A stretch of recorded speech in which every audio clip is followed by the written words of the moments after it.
Gracias al Señor por la iglesia. Feliz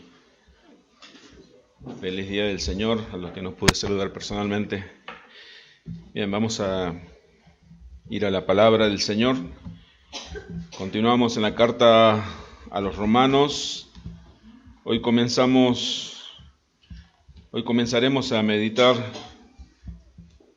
a escudriñar lo que dice el capítulo 9, a partir del versículo primero, capítulo 9, ya estamos en el capítulo 9 de esta carta a los Romanos, que ha sido de tanta edificación y bendición para la iglesia. Romanos capítulo 9, a partir del versículo 1.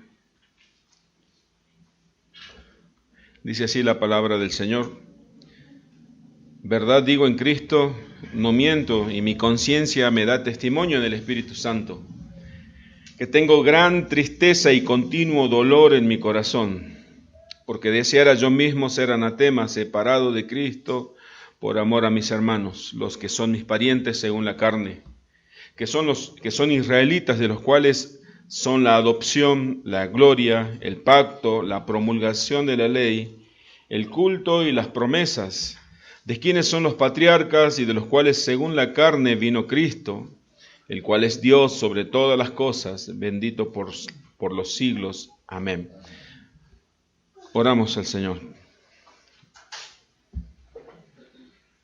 Padre, estamos delante de tu palabra nuevamente y te agradecemos por el privilegio que nos das de poder acercarnos a tu palabra, porque nos acercamos a tu palabra con total reverencia y temor, y sabiendo y entendiendo y creyendo que es tu palabra y que tú nos hablas por medio de ella. Te rogamos que nos des el entendimiento por medio de tu Espíritu Santo. Padre, te rogamos que hoy seamos edificados con esta palabra como iglesia, pero también te pedimos que tu nombre sea exaltado y sea glorificado por medio de esta predicación, Señor. Padre, te agradecemos en el nombre de Cristo Jesús. Amén. Bien, mis hermanos.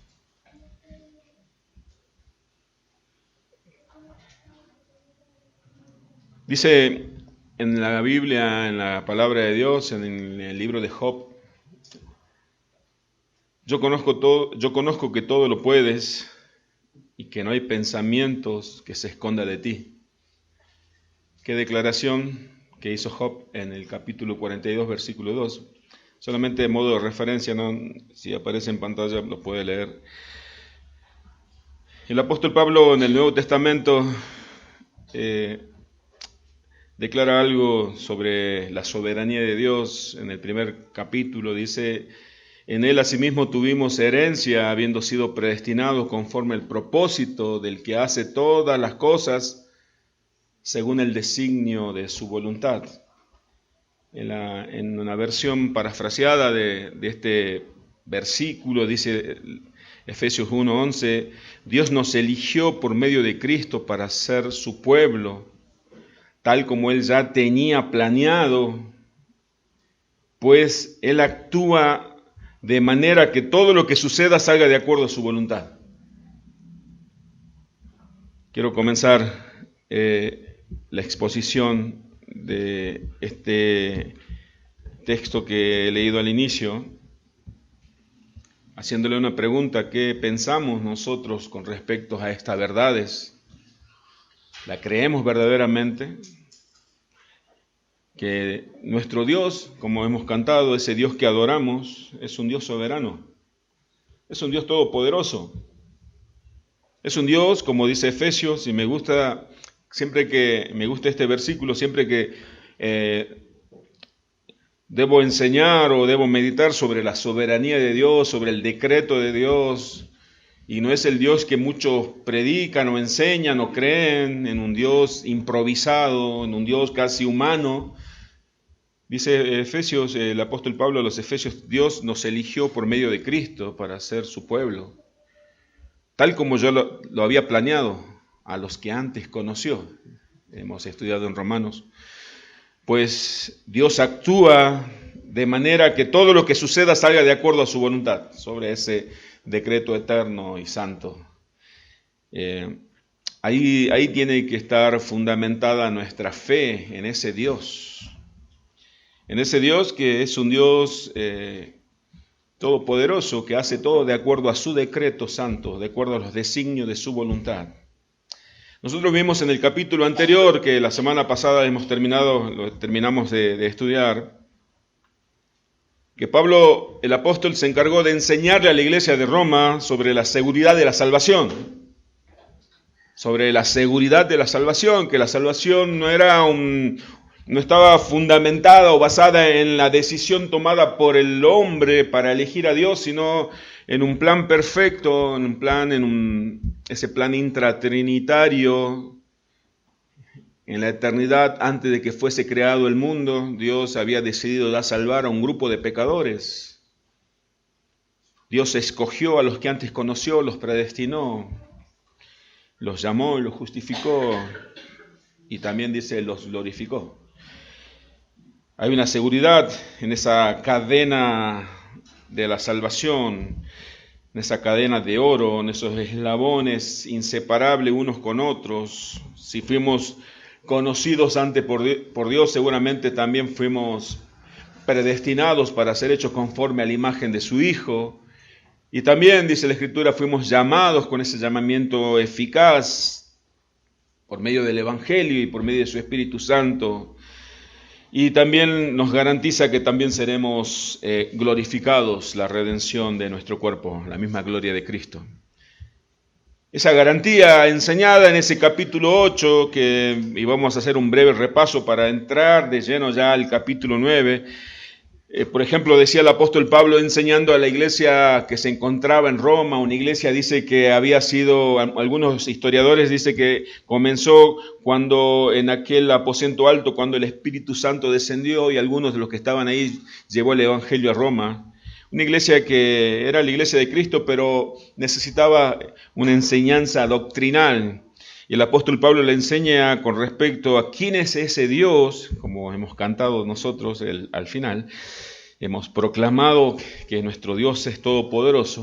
Por ejemplo, comenzaba el capítulo 8 diciendo que no hay ninguna condenación en los que están en Cristo Jesús, asegurando que no había ninguna posibilidad de condenación. Después dijo que fuimos adoptados como miembros de la familia de Dios, fuimos adoptados como hijos, 8:15 de Romanos, fuimos constituidos en herederos de Dios en nuestra unión con Cristo, en el versículo 17. Seremos también una declaración de la promesa de Dios que seremos transformados y glorificados con la misma gloria de Cristo, Romanos 8:28 al 30, y terminaba coronando ese capítulo 8 para nosotros. Recordemos que es una sola carta la de Romanos. Nosotros la hemos recibido en el canon bíblico separada por capítulos y versículos para un mejor entendimiento.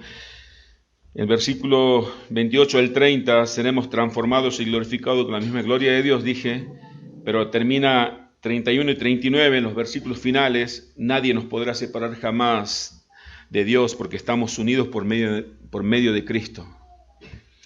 Esa seguridad, luego de recibir tanta doctrina sobre la seguridad de la salvación, todas estas promesas, por supuesto, que para un cristiano son verdaderas, porque son promesas dadas por un Dios soberano. No son promesas de hombre, no son promesas de algún pastor para animar a la congregación. No, es una promesa dada en la palabra de Dios, de un Dios soberano todopoderoso.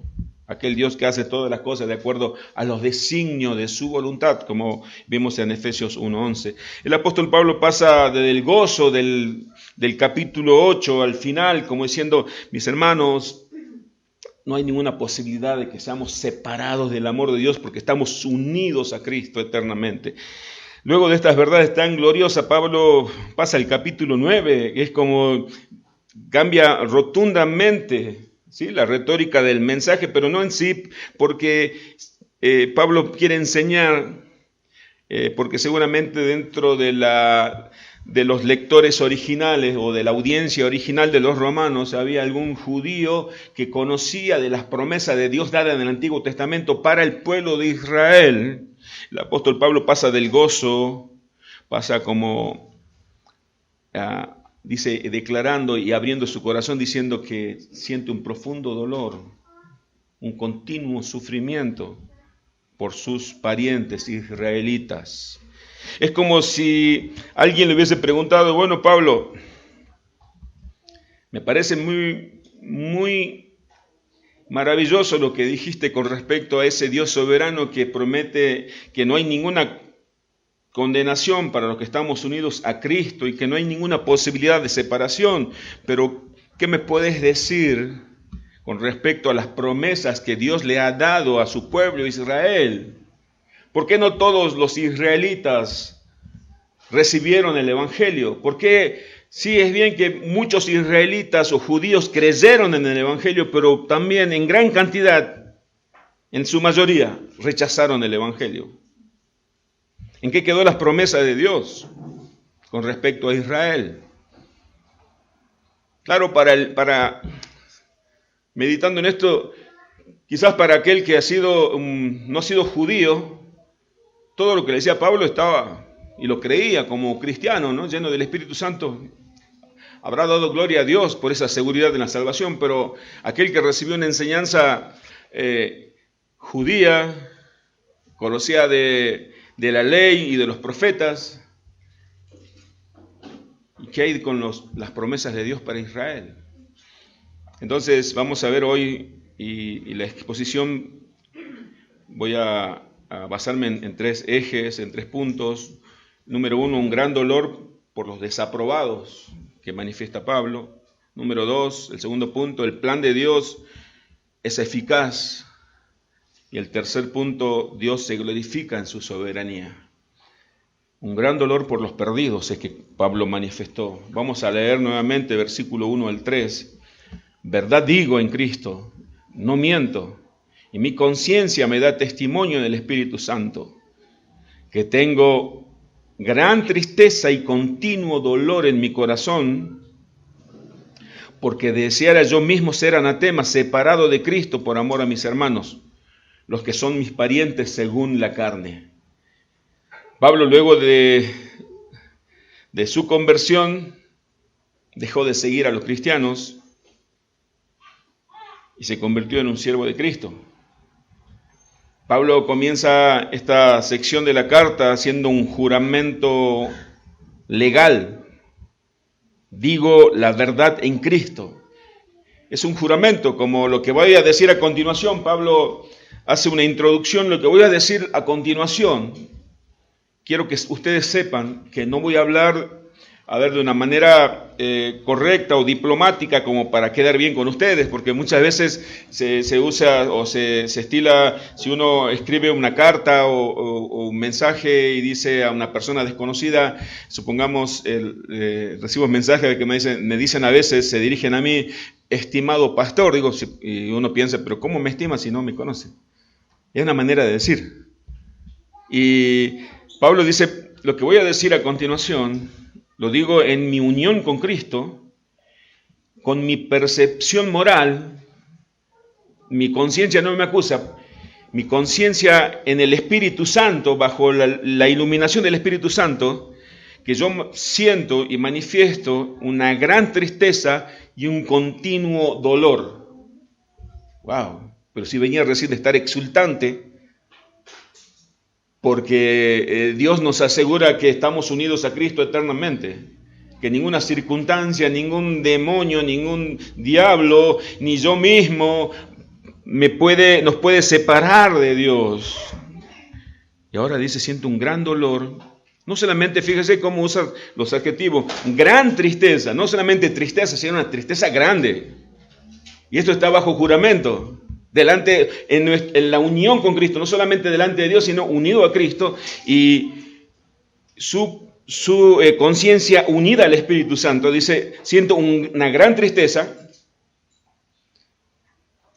y un continuo dolor. Es como, a veces nosotros podemos sentir dolor por un necesitado, por un perdido, pero ese dolor es momentáneo, ¿sí? Cuando lo vemos sentimos dolor, pero Pablo es un continuo dolor. O sea, permanentemente sentía ese pesar por sus compatriotas israelitas. Y a pesar que los judíos pensaban que Pablo era su enemigo y que Pablo había renegado ya del pueblo de Israel, por ejemplo, cuando el apóstol Pablo, en el libro de los Hechos, cuenta un episodio, Hechos, no sé si va a aparecer en pantalla, Hechos 28, dando voces, varones israelitas, dice que la multitud, cuando Pablo estaba en el templo, varones israelitas, ayudad, este es el hombre que por todas partes enseña a todos contra el pueblo, decían en la sinagoga sobre Pablo, ¿no? Que estaba ahí, que enseña contra el pueblo, la ley y este lugar. Este hombre, dice, lo arrestemos porque este hombre es nuestro enemigo, enseña contra nosotros, está enseñando en contra nuestra, enseña en contra de la ley y de este lugar del templo, y además de esto, ha metido a griegos en el templo y ha profanado este santo lugar. O sea, Pablo era un enemigo acérrimo de los israelitas, pero sin embargo Pablo dice, yo siento una gran tristeza y un continuo dolor por mis compatriotas israelitas. Yo siempre me quiero poner en lugar de Pablo, digo, ¿qué sentiría yo? Yo diría, Señor, condenalos a todos estos herejes, incrédulos.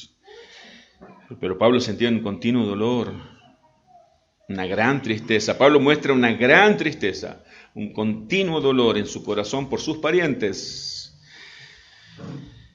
Aquellos parientes que rechazaron el Evangelio. Pablo siente ese dolor por aquellos israelitas que están bajo la ira de Dios, porque Pablo entendía qué significaba estar bajo la ira de Dios. Aunque muchos israelitas creyeron, la gran mayoría no creyeron. Un verdadero dolor por los parientes en la carne. El sentir de Pablo nos recuerda, ¿se acuerdan cuando los hermanos de José fueron hasta Egipto y José todavía no había sido reconocido por sus hermanos? Lo retiene al menor de los hermanos, a Benjamín. En Génesis 44 dice Judá, te ruego, le dice a José, por tanto que quede ahora tu siervo, quiero quedar yo aquí como esclavo de mi señor en lugar del joven. En otras palabras, Judá le dice a José, que en ese momento era un gobernante importante en Egipto.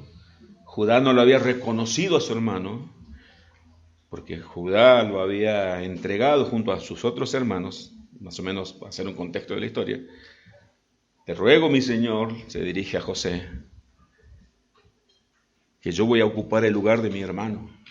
Pablo está diciendo lo mismo. Porque deseara yo mismo ser anatema, dice Pablo, que significa separado de Cristo por amor a mis hermanos, los que son mis parientes según la carne. Pero también Pablo muestra una actitud parecida a la de Moisés. En Éxodo 32, 31 al 32, también va a aparecer en pantalla los versículos. Entonces volvió Moisés a Jehová y dijo, te ruego pues, este pueblo ha cometido un gran pecado, luego que el pueblo de Israel hizo un becerro de oro y adoró ese becerro de oro, porque se hicieron dioses de oro. Y Moisés, intercediendo en el versículo 32, dice que perdone ahora sus pecados, si no, ráeme ahora de tu libro que está escrito. Señor, perdona al pueblo, quítame a mí, desechame a mí, no a ellos.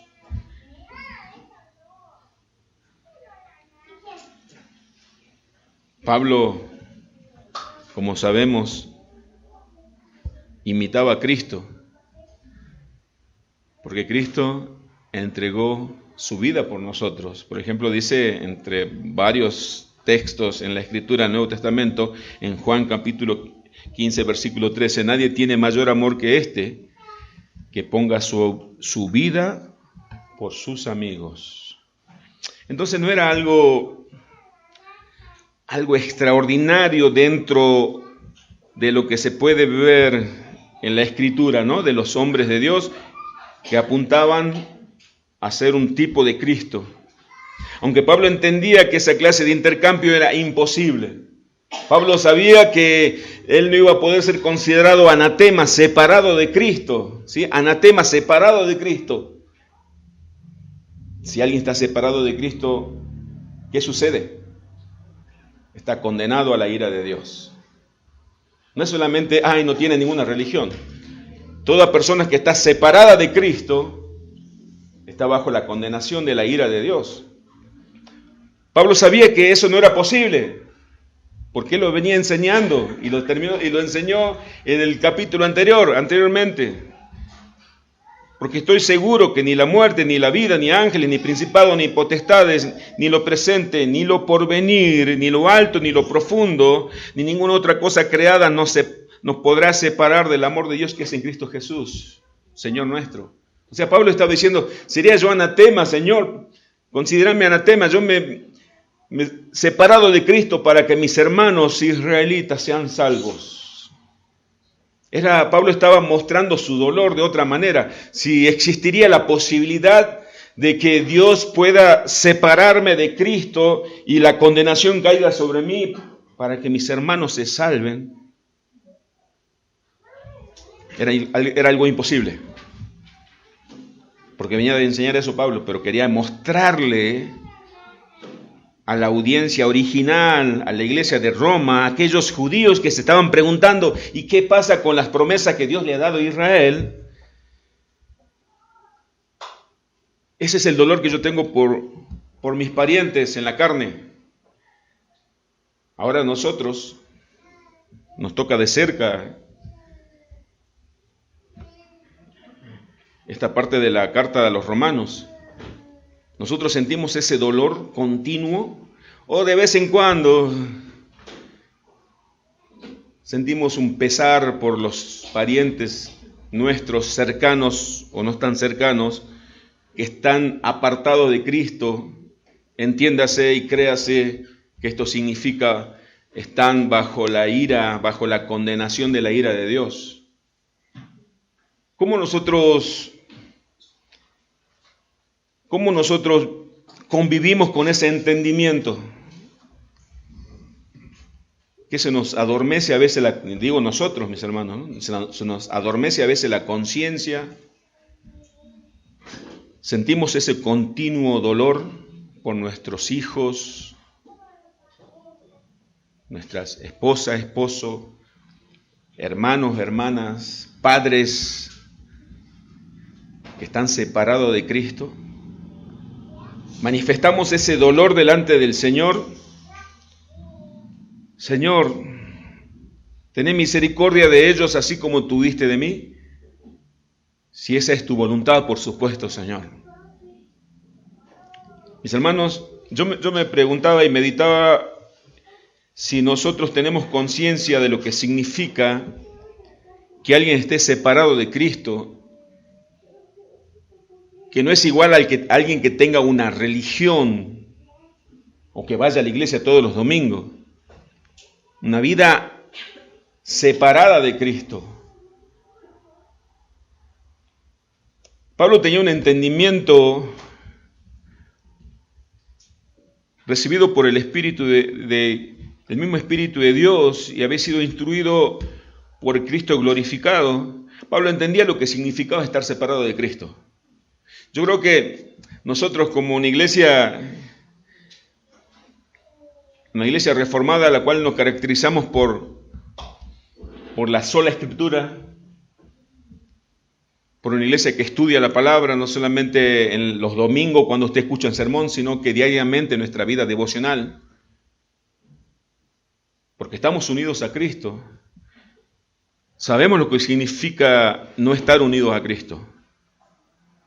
Pablo entendía lo que significaba estar separado de Cristo, que es igual a estar muerto espiritualmente, o estar en una condición con una ceguera espiritual, porque él mismo lo había experimentado.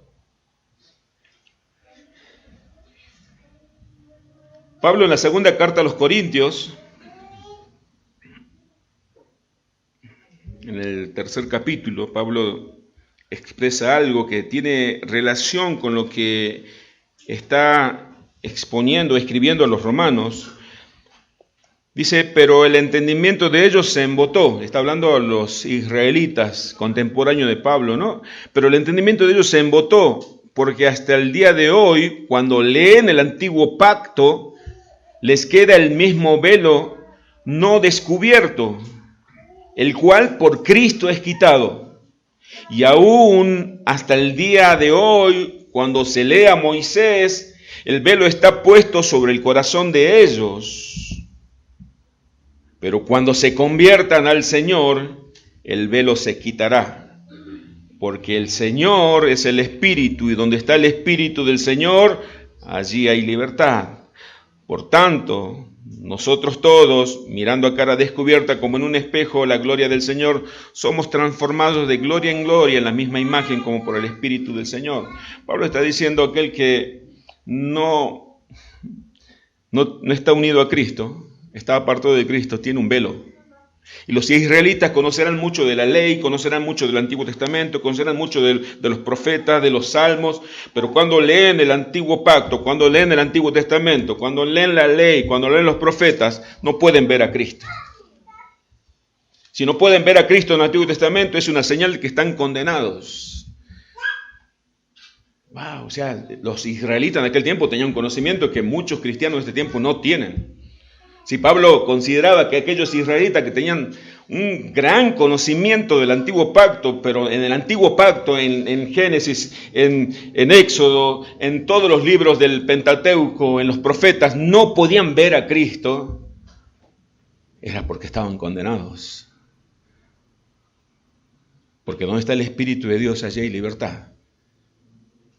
Porque si quiere decir que tienen el Espíritu Santo, han sido libertados del pecado, de la esclavitud del pecado, han sido libres de la condenación. No, pero mi hijo va a la iglesia pero ¿conoce de Cristo? No, pero yo voy todos los domingos a la iglesia, pero cuando lees el Antiguo Pacto, ¿lo puedes ver a Cristo en el Génesis, en los Salmos, en los Proverbios? No, si Cristo apareció, empieza a partir de los Evangelios. Pablo sabía lo que era estar ciego espiritual, porque él pensaba que servía a Dios, pero perseguía a los cristianos, perseguía a Cristo. El Señor solamente quita el velo, y lo hace cuando Él quiere, y con quien quiere. El segundo punto es el plan eficaz de Dios. Versículo 4, vamos a leer del capítulo 9. Y continúa Pablo en la exposición de su gran tristeza y de su dolor continuo, y hablando de sus compatriotas israelitas. En el versículo 3, vamos a partir del versículo 3, porque deseara yo mismo ser anatema, esto es separado de Cristo, ahí lo aclara, por amor a mis hermanos, los que son mis parientes según la carne. Wow, tengo ganas de seguir por esa veta, ¿no? Y preguntar, estuvimos predicando a nuestros seres queridos del Evangelio, de la ira de Dios. Estuvimos hablándoles de lo que significa estar separado de Cristo. O lo estuvimos hablando solamente de la religión, entre comillas, ¿no? Porque el Evangelio, nuestra vida piadosa es una religión, estamos religados a Dios por medio de Cristo. O solamente nos estuvimos alegrando porque nuestros parientes estaban bien económicamente y pensábamos que eso era igual a bendición. No, mis hermanos. O porque conocen algunos versículos. Los israelitas conocían de memoria la ley, pero estaban condenados. Versículo 4. Los parientes a los que se refiere Pablo son los israelitas. Y Pablo dice de los cuales son la adopción, y empieza a detallar una serie de privilegios del pueblo de Israel: la adopción, la gloria, el pacto, la promulgación de la ley, el culto y las promesas. de quienes son los patriarcas, y de los cuales según la carne vino Cristo, el cual es Dios. Hace una declaración de que Cristo, el cual es Dios sobre todas las cosas, bendito por los siglos. Amén. Vamos a ver de manera rápida cada privilegio que Pablo detalló en estos versículos. La adopción.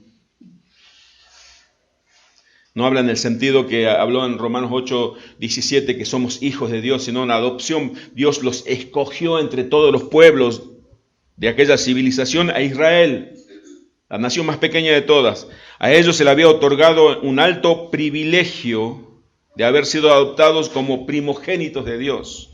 Y vamos a leer algunos versículos en Éxodo de manera rápida, ¿no? Si va a aparecer en pantalla, sí, aparece en pantalla.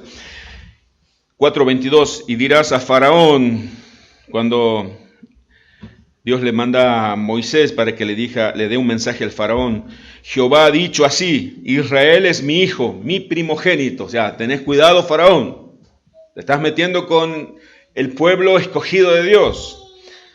El profeta Oseas declara lo siguiente, Oseas 11:1, cuando Israel era muchacho, habla Dios aquí por medio del profeta, yo lo amé y de Egipto llamé a mi hijo, se refiere a Israel. Isaías 43:20, las fieras del campo me honrarán, los chacales y los pollos de avestruz, porque daré aguas en el desierto, ríos en la soledad, para que beba mi pueblo, mi escogido. El llamamiento y la adopción de Israel, su separación de todas las naciones del mundo, para ser propiedad exclusiva de Dios. Realmente era un gran privilegio el que tenía el pueblo de Israel. Pero todos sabemos nosotros que era para preservar la simiente, para el cumplimiento del pacto. Y la gloria, dice también Pablo en ese detalle de privilegios. ¿A qué se refiere? Con la construcción del tabernáculo, cuando se terminó el tabernáculo, esta gloria del Señor vino y lo llenó. Solamente voy a dar la cita, no lo vamos a leer. Éxodo 40:34, durante la peregrinación en el desierto, ¿se acuerdan cuando Moisés y el pueblo de Israel iban por el desierto peregrinando? Reposaban los israelitas en el desierto. El pueblo de Israel no se movía si no veían que la gloria de Dios los seguía a ellos. Éxodo 40:36 al 37. Cuando Salomón terminó su solemne oración en la dedicación del templo que le había edificado a Dios, dice la Escritura que la gloria de Dios llenó ese templo, en 2 de Crónicas 7:1 y 2. La presencia de Dios se manifestaba en aquel templo, en el tabernáculo, en el desierto.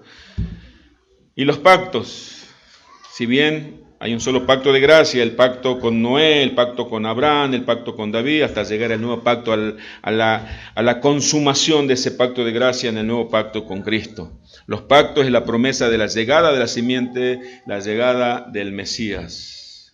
Y también dice Pablo la promulgación de la ley. La legislación, la ley sin duda era el más grande privilegio que en el Sinaí Israel había recibido. ¿Sí? De mano Dios le entregó a Moisés una tabla donde estaba escrito con el dedo de Dios el decálogo, como si fuera, dice, la misma mano de Dios que escribió esa ley. ¡Qué privilegio! Mientras todos los otros, también dice el versículo, a ver, me perdí un poquito, el culto, mientras los otros pueblos, las otras naciones, Pablo todo esto lo pone en este versículo 4, mientras todas las otras naciones adoraban a los ídolos, a dioses falsos, el pueblo de Israel hacía un culto a Dios con sacrificios y ofrendas de acuerdo a lo que Dios le había ordenado a Moisés. Por eso dice, y el culto, pero también recibió las promesas. La promesa que Dios le ha dado a Abraham, esa promesa que le dijo, seré tu Dios y el Dios de tu simiente después de ti, en Génesis 17:7. Entonces los judíos de aquel tiempo, luego que Pablo expuso todo lo del capítulo 8 de Romanos, ¿Y qué pasa con las promesas que Dios les dio a Israel? Porque yo veo que tengo, supongamos, un judío de aquel tiempo, yo creí en Cristo, pero toda mi familia no. Es más, todos mis familiares me expulsaron a mí, porque abandoné la religión judía. ¿Por qué no se cumplen entonces esas promesas? Nadie podría dudar que la nación israelita ha sido muy privilegiada. Lo que está diciendo Pablo, me da una profunda pena que a pesar de todas las notables ventajas que Dios le ha otorgado a Israel, Israel no respondió como corresponde a esos privilegios. Si lo traemos a este tiempo, alguien que escuchó la palabra de Dios, recibió los estudios teológicos, nació en una familia cristiana, conoce todos los pasajes de la Escritura, pero nunca fue salvado por Dios. Pero ¿dónde está aquello que dice tú y tu casa servirán a Jehová? ¿En qué quedó eso? La respuesta a estas preguntas viene en los versículos siguientes. La promesa de Dios, esa promesa que le dio en Génesis 17:7, a ver si aparece, lo de ayer, y estableceré mi pacto entre mí y ti, y tu descendencia después de ti en sus generaciones, por pacto perpetuo para ser tu Dios, y el de tu descendencia después de ti. ¿Se imaginan? Yo quiero que podamos usar la imaginación. Un judío de aquel tiempo, escuchando todo lo que Pablo expuso en la carta de los Romanos, nosotros lo entendemos como el capítulo 8 de la seguridad de la salvación. Y mis familiares y los judíos que yo conozco, ¿por qué no aceptaron el Evangelio? ¿Por qué rechazaron el Evangelio? La promesa nunca fue dada con la intención de que se cumpliera en toda la nación. Es como si nosotros pensáramos todos los reformados son salvos y los que no son reformados no son salvos. O todos los hijos de pastores son salvos y los que no son hijos de pastores están condenados. La promesa nunca fue dada con la intención de que se cumpliera en toda la nación, sino solamente en el verdadero Israel. Romanos 9:6 dice, no que la palabra de Dios haya fallado, porque no todos los descendientes de Israel son israelitas. Y por ser descendiente de Abraham, son todos hijos, sino en Isaac te será llamada descendencia. Isaac es el hijo de la promesa, el hijo de la fe.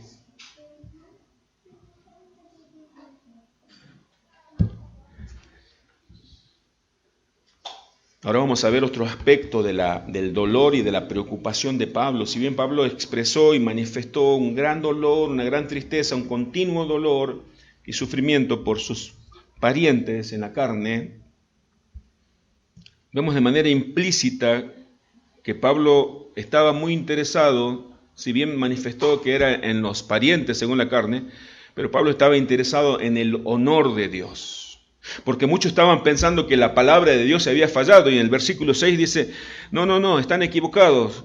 No que la palabra de Dios ha fallado, no es que la promesa de Dios ha fallado, no es que Dios no haya cumplido su promesa, sino que ustedes no entendieron que no todo aquel que descienda de Abraham, todo israelita, todo aquel que tenga el ADN hebreo, van a ser salvos, sino solamente los que descienden, sino por ser descendiente de Abraham, sino todos los hijos, sino en Isaac, sino aquellos que iban a recibir la capacidad de poder creer en Cristo, porque a los que antes conoció, a esto se le iba a dar la gracia salvadora para poder creer y recibir el Evangelio.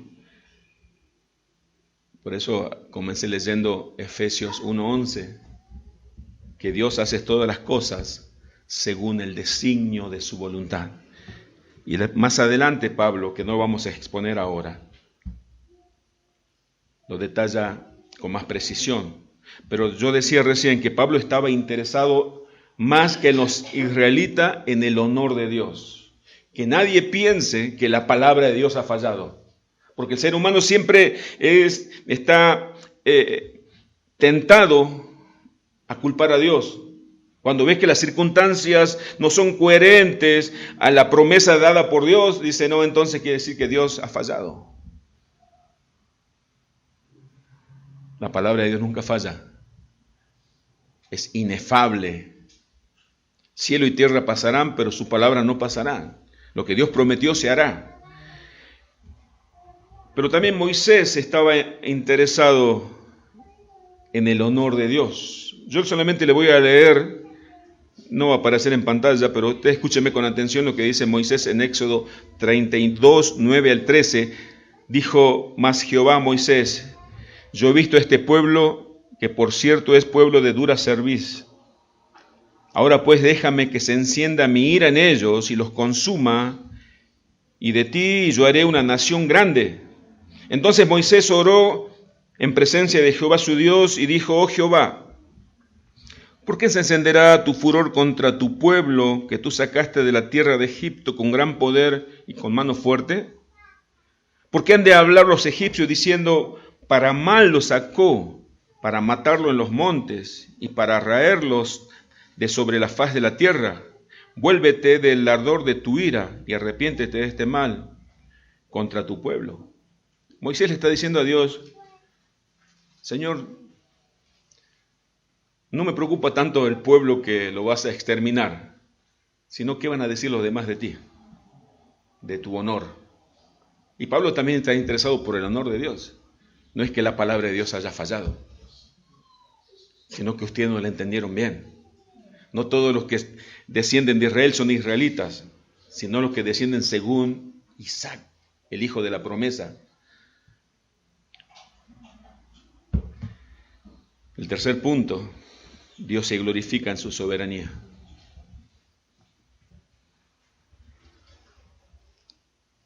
Debemos entender nosotros que la palabra de Dios es infalible.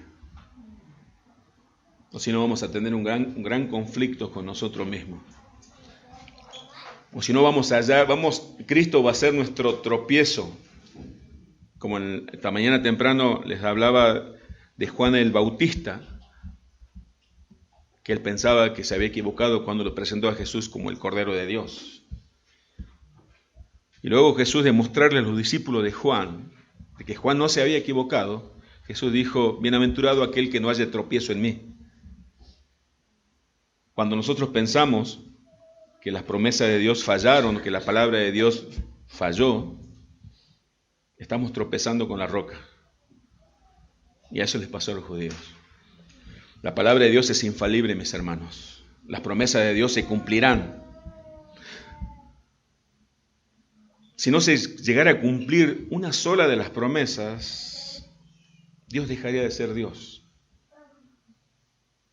Porque todas sus promesas son verdaderas. Dios no se puede negar a sí mismo. Porque el que miente es Satanás, es el diablo, no Dios. Por eso, Hebreos 6:18 dice: para que por dos cosas inmutables, promesa y juramento, en las cuales es imposible que Dios mienta, dice el autor de Hebreos, tengamos un fortísimo consuelo los que hemos acudido para asirnos de la esperanza puesta delante de nosotros. Mis hermanos, si pensamos en algún momento, juzgamos a Dios de acuerdo a las circunstancias temporales, vamos a tropezar. Nuestra verdad, nuestra convicción tiene que estar puesta en la verdad de la palabra de Dios. La palabra de Dios no ha fallado ni va a fallar nunca. Pero esto ocurre cuando no existe un verdadero entendimiento doctrinal. Se puede llegar a pensar que las promesas de Dios corren riesgo de no cumplirse. Pero tenemos que preguntarnos: ¿quién puede impedir los planes de Dios? Nabucodonosor, luego de ser restituido en la razón,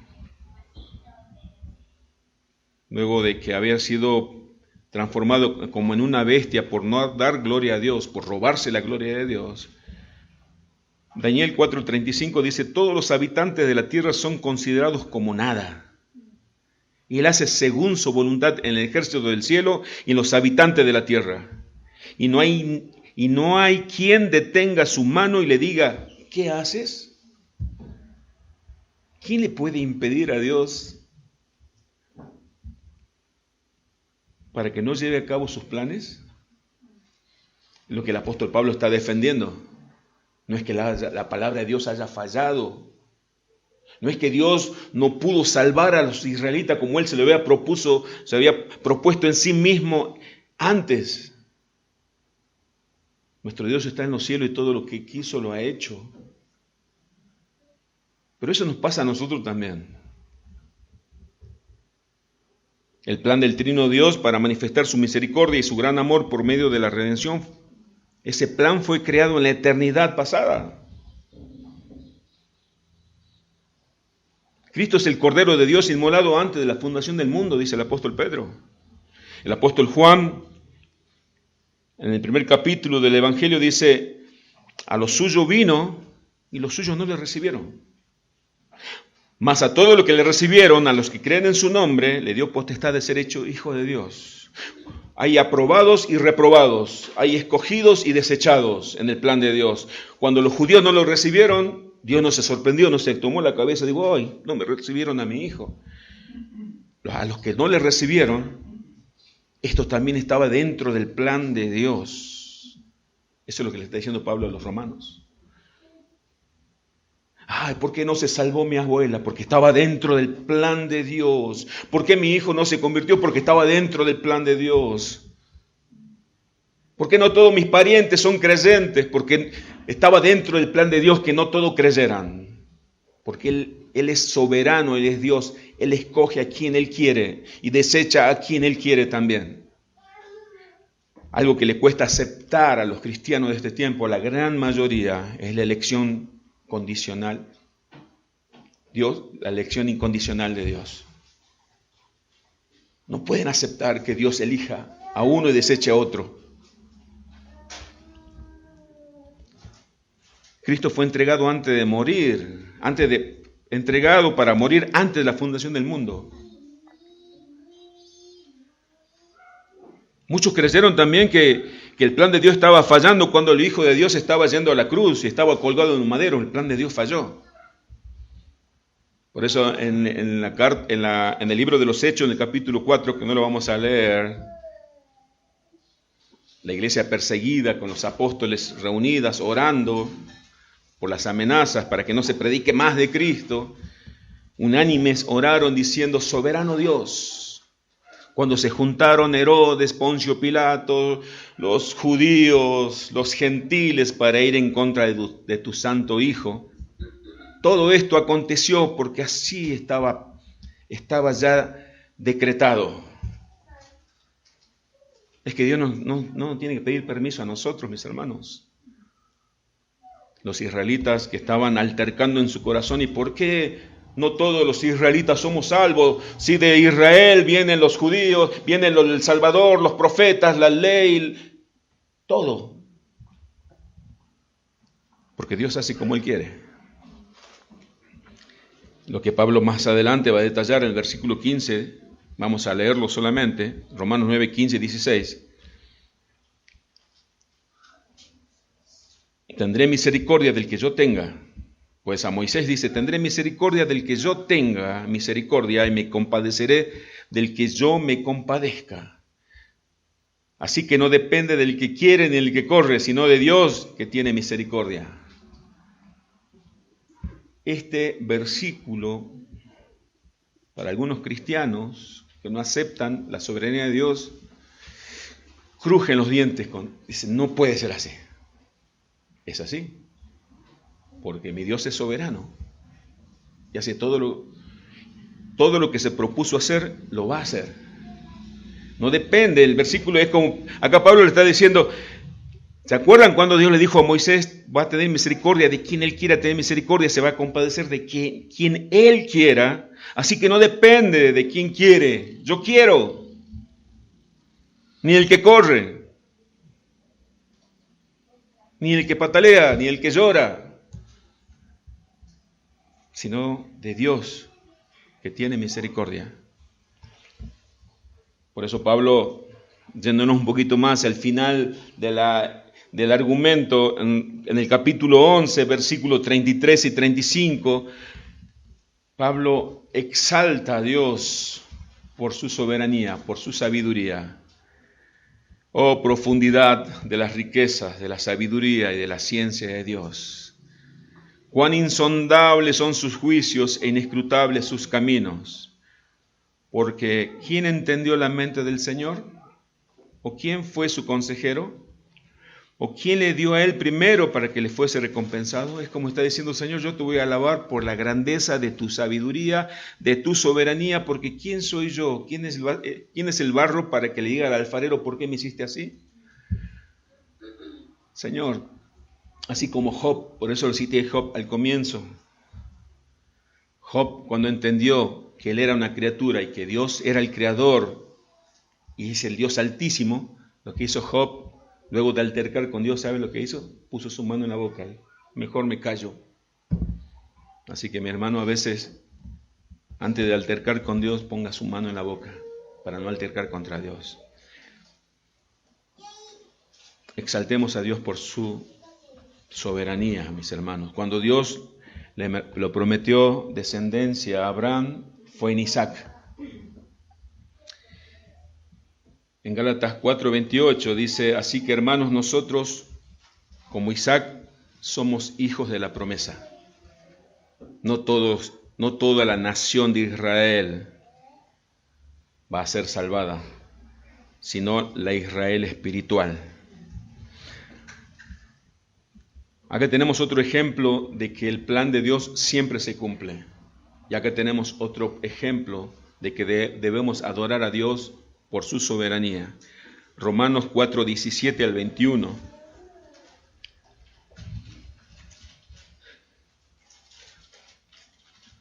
Como está escrito, dice Pablo a los romanos, te he puesto, se refiere a Abraham, te he puesto por padre de muchas gentes delante de Dios, a quien creyó, el cual da vida a los muertos y llama las cosas que no son como si fuesen. Y dice en el 18, él creyó, refiriéndose a Abraham, en esperanza contra esperanza, para llegar a ser padre de muchas gentes, conforme a lo que se le había dicho, así será tu descendencia. Y no se debilitó en la fe al considerar su cuerpo que estaba ya como muerto, siendo casi de 100 años, o la esterilidad de la matriz de Sara. Tampoco dudó por incredulidad de la promesa de Dios, sino que se fortaleció en fe dando gloria a Dios, plenamente convencido de que era también poderoso para hacer todo lo que había prometido. El ejemplo de los herederos de la salvación son aquellos que heredamos la fe, y esa fe es un don de Dios. El ejemplo está puesto el apóstol Pablo le lleva a Abraham. ¿Qué otra contradicción más grande puede existir que Dios haya prometido a un anciano que iba a tener un hijo de una mujer anciana y estéril? Pero dice, Abraham no puso la confianza en él mismo ni en su esposa, sino puso la confianza en el Dios que resucita a los muertos. Plenamente convencido que Dios era poderoso para hacer todo lo que había prometido. Mis hermanos, Dios es fiel, Dios es soberano. Adoremos al Señor por su fidelidad y su soberanía. A Él sea la gloria. Le damos gracias al Señor orando